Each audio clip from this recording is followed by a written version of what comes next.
Hey everyone, and welcome as we continue our study through the New Testament Gospels, looking at the 250 events in the life of Jesus. And today we're looking at Jesus being led away to be crucified.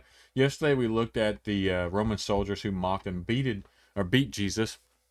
And so today we're watching or looking at the process of him being led from the town there out to where he was going to be crucified. And I'm going to read because there's Matthew and Mark just give like one verse for this portion here. Luke goes into a little bit more detail here. So if I'm going to read from Luke 23 verses 26 through 31, and it says here, as the soldiers led him away, they seized Simon from Cyrene, who was on his way in from the country, and put the cross on him and made him carry it behind Jesus. A large number of people followed him, including women who mourned and wailed for him. Jesus turned and said to him, "Daughters of Jerusalem, do not weep for me, weep for yourselves and for your children. For the time will come when you will say, Blessed are the childless women, the wombs that never bore, and the breasts that never nursed. Then they will say, will say to the mountains, Fall on us, and to the hills cover us. For if the people do these things when the tree is green, what will happen when it is dry?" And so, as we looked at this, condemned prisoners typically had to carry their own crosses to the execution site.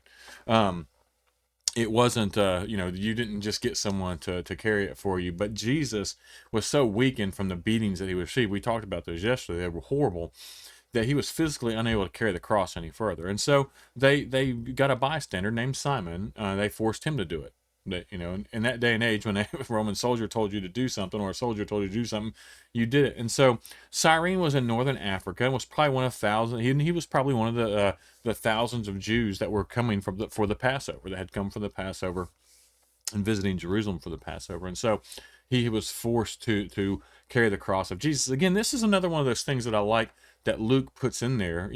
Luke, when we understand Luke's study and what he did, he researched, right? And before he wrote about what we see in Luke and then we see in the book of Acts. And so he more than likely could have talked to this guy or talked to someone who knew this guy.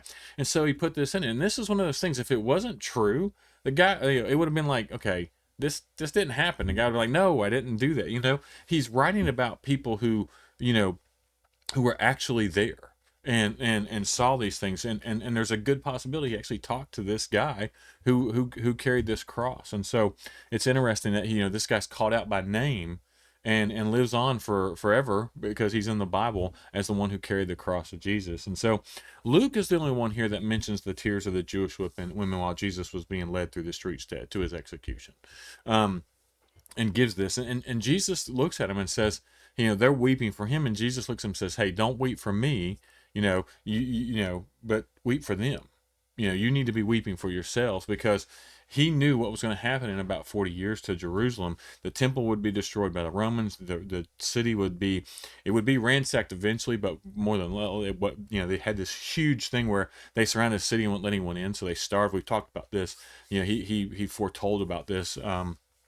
Early on Earlier on. And so we see this happening. We see this is going to happen. We see that it happened. We can go to Jerusalem now and see where it was ransacked and the temple was destroyed and pushed over the hill. And so we see all this that happened here. And so he's like, hey, look, yeah, what's happening to me is bad, but man, what's going to happen to you guys is going to be really bad too. And so don't weep for me, weep for yourselves for what's about to happen to you. And so, basically this is a little process. We get to see this guy who, is mentioned in the Bible. He's just traveling along, gets grabbed and said, hey, you're carrying this cross, has to carry the cross for Jesus. I'm sure that had an impact on him. Now, we don't know anything about him afterwards. If he committed himself to Jesus, we don't see any of that, but we do see that he's in there. And then we see the compassion that Jesus had for people, even while he was being taken to this hill to be crucified and put on a cross.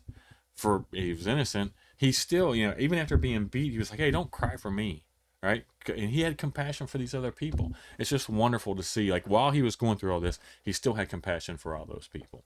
So it's just wonderful to see that part of Jesus. As always, appreciate everyone for watching, for taking the time to turn into these. A little bit of these are shorter and shorter. Tomorrow we look at Jesus being placed on the cross. This is a little bit longer, so the video will be a little bit longer tomorrow. And then we'll go through all this, and then finally we'll finish the week with Jesus dying on the cross. But as always, I appreciate everyone for watching. If you hadn't subscribed to our channel, go ahead and do so. We're going to continue to develop new studies and push out new content. That way you get alerted to it. But as always, appreciate you for watching.